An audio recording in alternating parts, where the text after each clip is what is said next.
Regina Vance loves Detroit's parks. When she retired as district supervisor for the city's Parks and Recreation Department, she planned to spend much of her leisure time outdoors. Just enjoying life, and not having to worry about too many things. But now, like so many Detroit workers and retirees, she worries that bankruptcy has hit home. It's fairly stressful.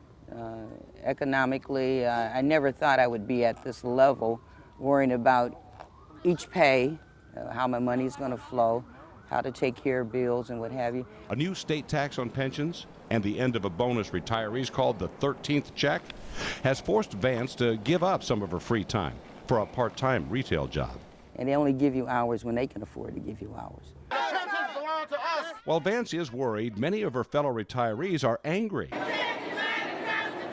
They feel they've been betrayed by the city after living up to their part of the pension deal.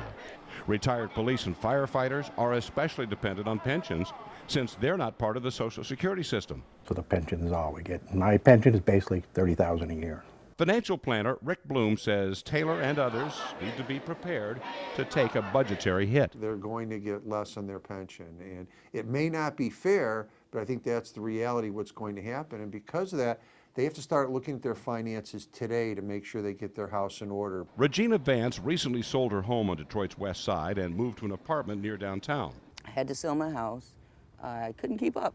But for those with a lot of equity in their homes, Bloom says there are other options. For some people, they need to look at things like reverse mortgages. A reverse mortgage would allow them to withdraw the equity in their home, use that to help cover their living expenses. And with bankruptcy on the horizon, Bloom says now is the time to act. Things like your automobile insurance, shop it around, get a competitive rate.